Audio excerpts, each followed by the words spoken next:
So for those of you who are actually watching that, that was DHCing into a super squiggly didn't have. Here you go. Aha! Things don't work.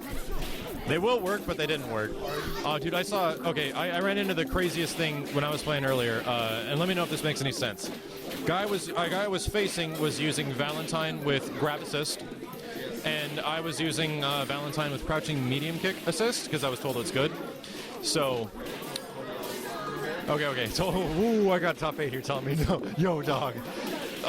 So anyway, we both have Valentine assist. He's got grab. I've got crouching medium. I'm getting wrecked with my main character, which is like Philia. So I do a crossover counter, and I bring in Valentine, which has crouching medium. At the same time, he did his assist, which grabs, and it grabbed my crossover counter. Like, the assist grabbed the assist and actually wigged out a little bit. Like, the game couldn't process it. Everyone was like, what happened? I've never seen anything like that. Countered in. He called his assist at the same time. So you countered in and it, like, did that little flash freeze. And he grabbed you out of your medium kick. My main character didn't get grabbed. The assist got grabbed because I was, I guess, bringing her in. So there was 4 characters on the screen, and characters in the back were grabbing each other. It looked legit crazy. Stuff like that is like, oh, okay, I see why this game gets nuts, because of like the combo possibilities and things like that. Yeah, that game is another thing people never take advantage of, and I doubt even everyone even knows you can do this, but you can block an air attack and counter in your character on the ground. Oh, like crossover counter? No. Just tag in. More like the tag? No, not even a tag in. You can counter in the air while blocking. Counter in the air. Oh, okay, so crossover counter in the air. Okay, wow. Someone actually calls it that, by the way. Really? Yeah. So alpha counter is the legit way. If you started with Marble 3, then you call it crossover counter and crossover assist and hard tag or raw tag. So used to this Marble bullshit. Then you call it stuff that's not that bullshit. Mike, you're right, because alpha counter is legit. It's where it came. Counter. You're right. You're right. You're right. You're right. Yeah. Crossover combination. Who calls it that anyway? What? You do. I only call it crossover counter. Okay, fine. Because I'm used to seeing it, that's why. Nah, dude, alpha counter, yeah. But yeah, you right. can alpha counter in the air. Okay. Jesus. So how does that... No one takes advantage. So if you have something like Philia with her uppercut assist, can you combo off of the uppercut? Oh, yeah. Okay. Like, so holy shit. If they jump at you and you block in the air, you can alpha counter and she'll come in on the ground and do whatever it is. And the alpha counter costs like 1 meter? 1 meter. Makes sense. Yeah. Wait a minute. Was it called alpha counter in CVS2? I don't remember. Oh, did you not play much CVS2? I don't remember what everybody called it. Alpha counter. Everyone called it alpha counter. I mean, like for crying out loud, advancing guard. You know, it's actually been called advancing guard since X-Men vs. Street Fighter, when it actually moved you forward, which is why it was called advancing guard. But everybody's just called it push block for like 10 years. So when I hear people say advancing guard, it's like, I don't know what you're even talking about. But like in CVS2, everybody just called it an alpha counter. I don't even know what the CVS2 specific term for it is. It's true. It's like the term. I almost wanted to make a video about this because I have so many people that ask me whenever I put something up or I use a term like chicken blocking and stuff like that, they're just like, what the hell are you talking about? Oh, chicken blocking totally deserves to be explained. Like chicken blocking? Awesome. You can't do it in BlazBlue. No, your block stun continues when you land. I forget that you're like serious BlazBlue, right? You're like Tagar. Okay. Actually, to me, BlazBlue gets worse with every version. Like, really? CP was amazingly fun. Even the bad matchups were fun. CS was less fun. CS2 was like, I don't even want to play this anymore. CSCX was even worse. Like, for me personally, it has, like, everything that they do to gone down. The opposite of what they should do to it. I remember I had a pretty big interest in playing the game when it first came out because a lot of guys were like, yeah, the netcode's great. I'm like, oh, I'm going to give it a shot. And everyone's like, pick, my God, it's been so long. Pick the guy that's like Saul. Oh, Ragnar? Yeah, pick Ragnar. He's going to be just like Saul. I'm like, he's nothing, I don't know, he doesn't really feel like Saul. BB doesn't feel like Guilty Gear at all. Yeah, and I was just like, I was used to playing GGX on Dreamcast and GGXX in arcade, at FFA pretty much. And I was like, dude, this game does not feel the same. It's like, is that comparison even accurate? He's as close to Saul as they could get in this. I guess. I mean, he had a DP, he had a command grab. Like, I see that a lot. People are like, going to BlazBlue, going to BlazBlue. I'm like, I don't know. It's like I'm being told don't by the dude that's like good at BlazBlue. Yeah.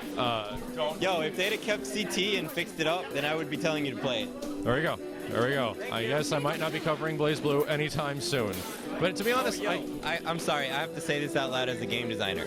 So you know how the combo system works in the new one in the arcades? And for BlazBlue? Yeah. No. You cannot do a combo longer than 860 frames. So there's a hard limit just on the length? Yes. Basically, your hit stun falls off based on time, like in discrete steps, and past 860 frames, everything will do 1 frame of hit stun. So you mean like frames of so it's like everybody's got a little, so pretty like much a technical. you and your hit stun's like 30 frames normally. It falls off as your combo gets longer from the same move. You know, like hit stun deterioration works, only it's time based. So it's even though you say it's frames, it's technically like 4 seconds. Well, 800 frames is like, it's like 12 seconds. I can't divide because I'm dumb, but yeah, basically, and it depends. Yes, I mean, in time, it's just listed. Yeah, so you can't do a combo longer than that, no matter how clever you are, no matter what meter you use, whatever. And also, depending on starter, they give you less time. So if you start with like a jab or an A in BlazBlue, you get like 6 seconds instead of 10.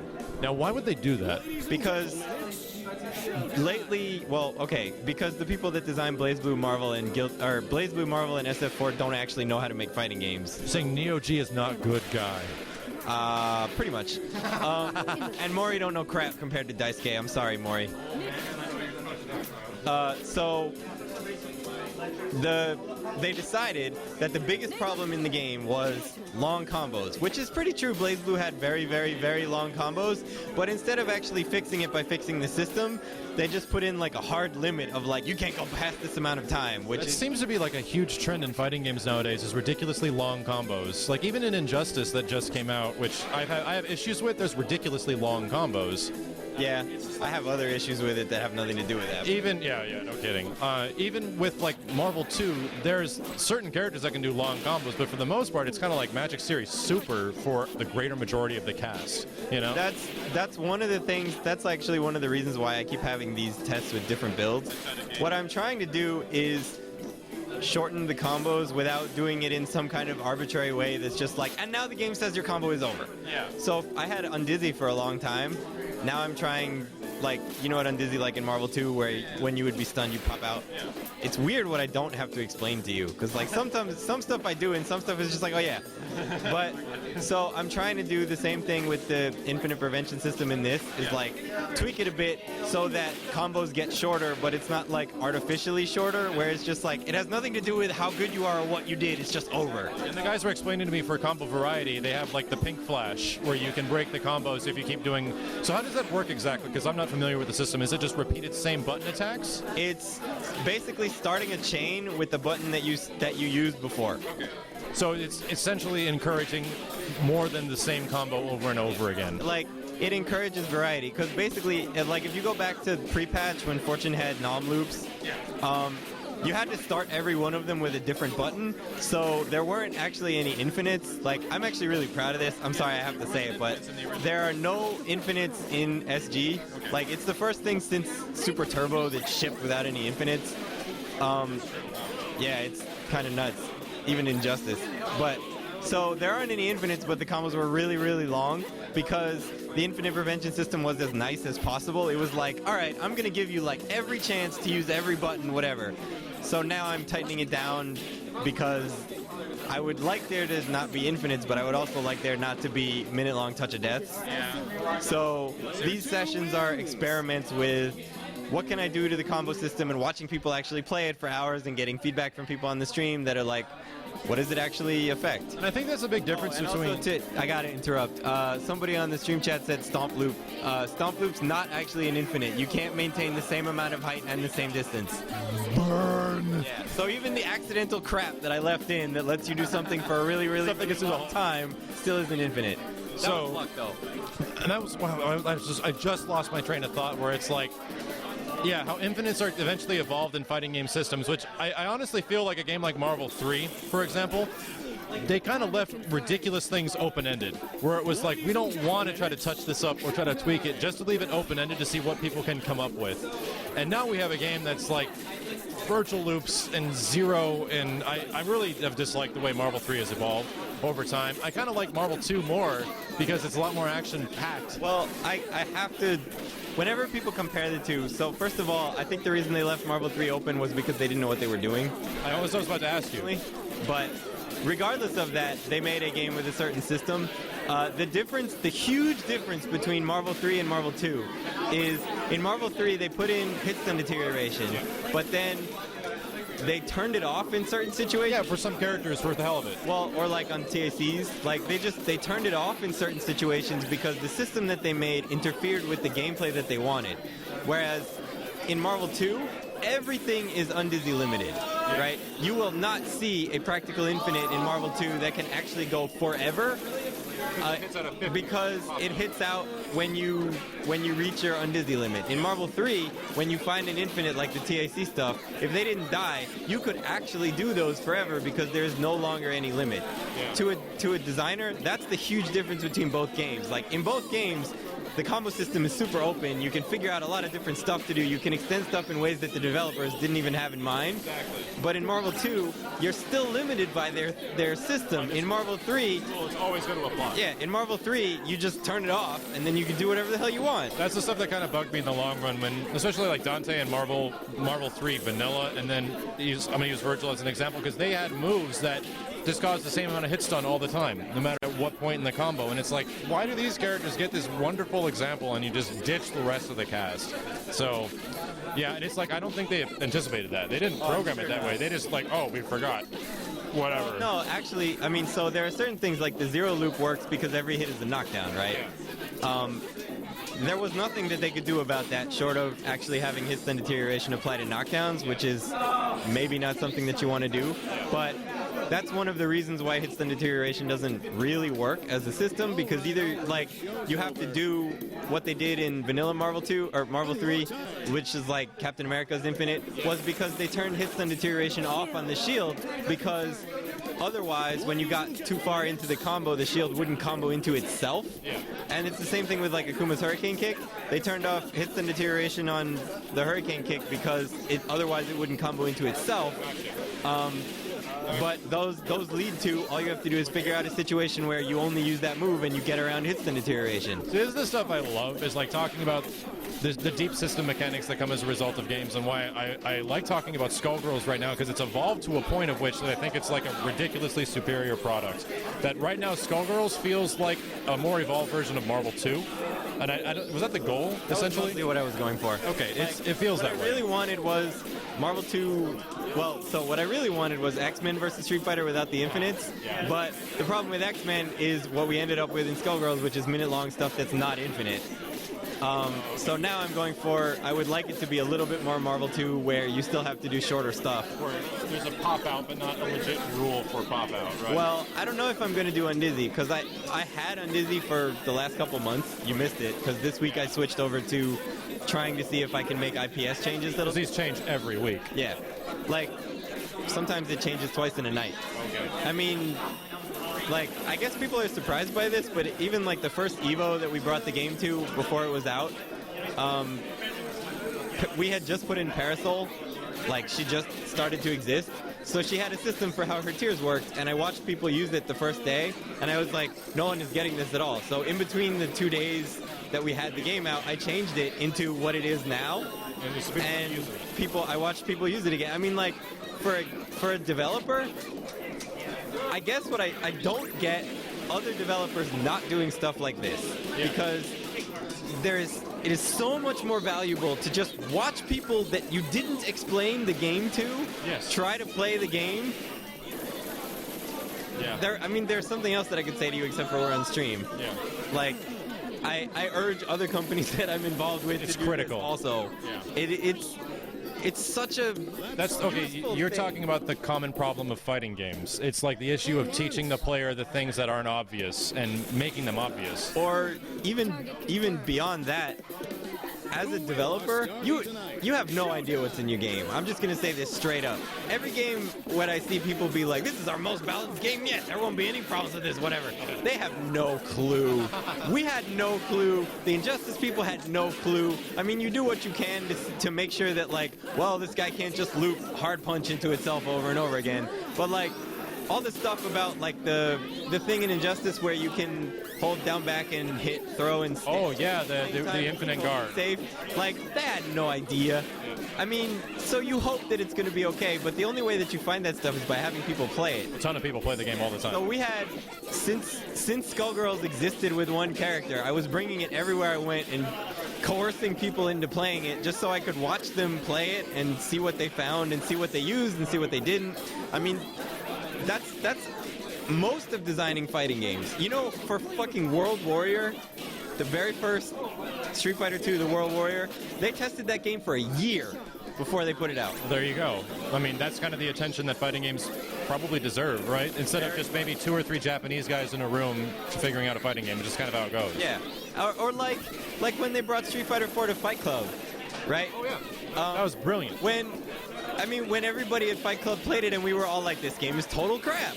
And, like, I watched the entire combo all night be cross up forward, crouch short times 6 into Ultra with Ryu, like, and things like Zangief's running bear grab had random amounts of super armor. Yeah. You know, I'm gonna take off, so I'll see you guys. Danny's taking off. Top 8's leaving. See you, dude. I'll talk to you about it. Okay. Danny's taking off. Like, when they brought that game to Fight Club and they had 45 or 50 people that really wanted to play the game play it for like 3 hours, there was way more useful information in that room than there was in the entirety of their playtests. Because that was an interesting night because everyone's trying to figure out, do we play this game like Third Strike, do we play it like Alpha, do we play it like Turbo, and it was all these different, like, people coming from different opinions and histories, and I was trying to play it like Third Strike and doing pretty well. People are playing it like Turbo and doing it really well. All that information is so ridiculously valuable because you have so many different opinions, and whether or not they did much with it, I don't even know. Well, for SF4 they did because, I mean, like, I know the insider story, which I probably can't actually say on stream. Like Seth After probably that working. Fight Club, Seth went to Japan and talked to the Japanese team about making the game totally different and had them change things like adding the incredibly arbitrary you can't special cancel if you change rule, which I hate and which I think is a really bad rule, but which saved that game from being way, way, way worse than it would have. Tell me if you agree with me. Like, I love Street Fighter 4, maybe the first month, maybe the first couple of months, but after Super came out, I was just kind of dead on it, and I was like, I'm totally done. Do you like Street Fighter Cross Tekken? No. You don't like that one either? Sorry. Okay. I think it's a much better Street Fighter 4. I find that game way more fun than 4 has become, but 4 kind of out. Because I played you in tournament a couple of times at FFA, and we were playing 4 like hardcore because it was the resurrection of fighting games, for God's sake. Everyone played it. Yeah. When did you start to feel it going away? So, I won the first 3 SF4 tournaments that Denjin Arcade had. You won with Geef, right? Yeah. With Geef in 4, because Grappler's a good when no one knows how to play, and also because Geef in Vanilla Street Fighter 4 was really dumb. And the entire time I was playing it, I wasn't enjoying it. Really? Like, that's not the strategy that I want out of the game, and Cross Tekken, to me, feels like the same kind of wait-around strategy. Like, it's not as active as Third Strike was. It's not as active as A2 was. It's nowhere close to as active as ST was.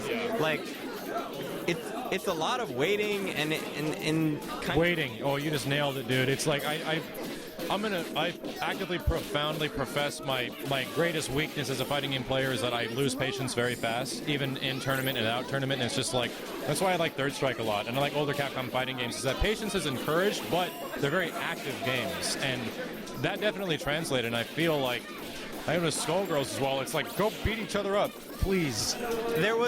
I think one of the things that made me realize that I didn't want to play SF4 was there was a tournament. I think it was Super, but it might have been Vanilla. I think it was Super. With Mike Ross versus somebody who played Gutek. Oh, it was Mike Ross versus Gutex. They timed each other out. Nobody moved. I was there at the arcade for that, and and it didn't look different from most of the other matches that I saw. You know, like, and at that point, because I was watching that and I was like, this was a really long time with no one doing anything. When you make a fighting game where your best option is just to wait, not do anything. Like, come on, man, really? Like, you don't even run away, you just wait. I think that's the difference. Like, in Third Strike, you don't wait. You're actively, like, parrying and defending yourself or running away or whatever. You can't play a zoning there. You can't play a zoning because it gives the other person meter. Yeah, well, that's one of 3S's weaknesses to me. I kind of like that. Well, if I were to redo it, you would not be able to parry a projectile that went over a fourth of the screen. That's okay, that makes sense. But that's actually a great way to patch that. Holy shit. I'm a game designer, remember? Holy shit, let's go. I can relate with the stuff you're saying because I grew up in an environment where my last job of 4 years was trying to tell the developers what they need to fix their game, and they just wouldn't listen, and they just refused to listen, and it essentially buried the company. And it was the most heart-wrenching experience because I kind of feel for some of the guys at Capcom because they have to deal with that in Capcom Japan and stuff like that. And that's exactly my situation. Was this overseas people think they have the best ideas. That's why I like Skullgirls, is because you guys are all in-house in a small team, and it's like we see problems, we fix them. Let's go. Well, and also like the thing that Boss said. You read Boss's interview about SF4? Yeah. Where he said, like a month ago. Yeah, where he said basically the same thing that I think, which is the developers of these games don't play the games, right? And because what Boss said basically was, they're fixing a lot of things that need fixing, but they are not the most important things that need fixing. Oh, you think that? Yeah. And they think what they think is really important. So, and like, I have things that I think are important to fix in SG, but if everyone playing the game is going, yo, this is really busted over here, then I'm probably going to listen to them and do something about it because, or I mean, if I think it's busted also, because, you know, I'm not going to listen to people whining, but player feedback is the most important thing you can have, you know, and like, it doesn't matter how you designed the game, it matters how people play the game, right? If I made Parasol a zoner and everybody plays a rushdown, which is pretty much what happened, then you know what, she's actually rushdown. She's not a zoner because that's not what people are using her for. Yeah. So people found another thing that they like better. Yeah, and that was actually one of the things I've really admired about Guilty Gear from Slash to Accent Core. Yeah. And actually in most of the iterations of Guilty Gear, one of the things that they did really, really, really well, Daisuke was super good at this, was looking at how people played a character and changing them to emphasize that playstyle regardless of whether that was what they were designed around or not. Okay. Anji is a good example. In the games before AC, oh yeah, my bad. So he can put out a butterfly, and the butterfly touches you on block or on hit, and it goes up and turns into an overhead thing that like flops down on top of you as a second hit. So he could do unblockables with that because you hit with a high thing and a low thing at the same time. And so he could do knockdown into butterfly setup into unblockable into knockdown and repeat, and it was really good.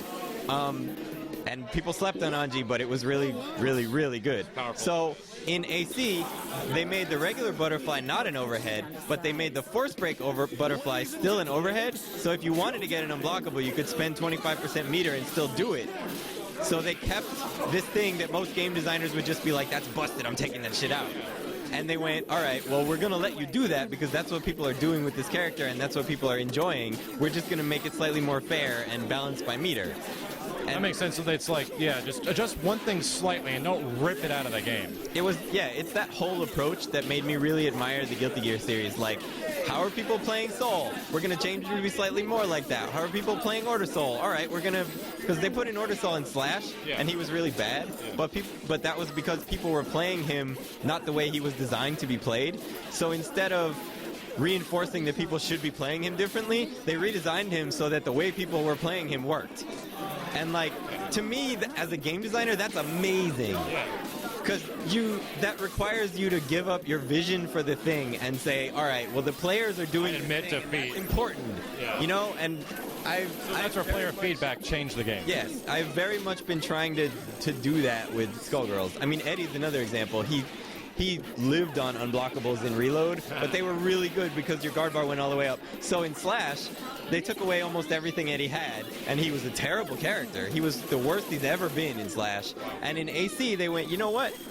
People aren't playing him the way that we made him play. let's make him more like people used to be playing him, and they gave him back unblockables. Like, they made things hit low that didn't used to hit low. They let you FRC things that allowed you to do unblockables. They gave him his stuff back, even though, as the game designer, you would go, well, that's kind of a bad decision because you just gave this character back unblockables. And yeah, he ended up really good, but like, he also ended up way more fun. So you think, like, in general, Guilty Gear is your favorite system? In general, aside from one single problem that I have with the entire Guilty Gear series, Guilty Gear is probably the best intentionally designed fighting game I've ever played. So it's not like, yeah, just like, let's just leave it in there and see how it goes. No, they purposely put it in here for people to figure it out. Like, yeah, like everything in GG by Accent Core was intentional. Like, they took jump install from a bug to an actual thing, and they took some properties of armor and made it an actual thing. They improved characters based on how people were actually playing them. Like, it's the opposite of Marvel 2, right? Marvel 2 was the most incredible happy accident you could ever want. Open doors everywhere. Yeah, I think that's the reason why Marvel 2 is kind of accepted for its ridiculous brokenness, and the same thing for Marvel 3 now, so. Oh, Marvel 3 annoys the crap out of me. It does, yeah. They call it the saltiest fighting game for a very good reason. For a very good reason. I guess, like, because I played Marvel 2, right? And we thought, like, it looks random when you're not playing it, but Marvel 2 is not random. Which is why they kept it as 2 out of 3 for forever. And then Marvel 3 was like, oh, this game is so random, we're just going to switch it to 3 out of 5, like, right away. To me, that's the sign of a game that has some sort of inherent flaw, right? Yeah, it's like you can lose 2 and come back eventually and, like, win all 3 because of weird things that happen and you got blown up with a happy birthday. 3 minutes. Okay, it looks like we're going to have to close up. This has been Fighting Game Science with MikeZ. Hopefully you guys have enjoyed it. Power of science. Power of science. I could talk about this stuff for days, and I'm probably going to be back next week to play more of this build. PS3 version's the way to go right now, right? Till the Xbox patch comes out, yes. Okay. Although, coincidence willing, the Xbox patch probably within next week. A week? Maybe 2? We haven't heard it get failed yet, so if it doesn't get failed, this is the one finally. And that should be up to date with what's on PS3, right? Yeah, they match. Okay, cool. It's not this, but it's the patch version. So I'm going to go home and learn all this stuff over and over with all the guys that taught me here, because there was a moment where Skullgirls finally clicked for me tonight, and it just like snapped, and I was like, I get it. And everything started working, and I started winning, and I was like, all right, let's go. It feels like Marvel 2 now, so let's go. So it was 5 rounds. It didn't just take me 5 rounds, but it took me a little while. So I'd like to thank you guys for having me on stream. Mike, we're going to be back next week, right? Yeah. Okay. I mean, whenever you come back. Let's go. Let's go. I'll be back. Thank you guys for tuning in, and we'll see you later. Oh, I actually learned the whole song. What? The Frasier ending theme. Oh boy. And I looked it up. I guess I should tell the people on stream this because I thought this was pretty cool. He talks about scrambled eggs and tossed salad. I looked up where the hell that comes from because you're like, what does this have to do with anything? Those are metaphors for his patients because they're all mixed up inside. Yeah. Anyway, so let's see if I can remember this because I'm going to sign you all off with this. All right, here we go. I don't know what key to start in. Oh, baby, I hear the blues are calling, tossed salads and scrambled eggs. And maybe I seem a bit confused. Yeah, maybe. But I got you pegged. But I don't know what to do with those tossed salads and scrambled eggs. I started too low. They're calling again. Do. Good night, everybody.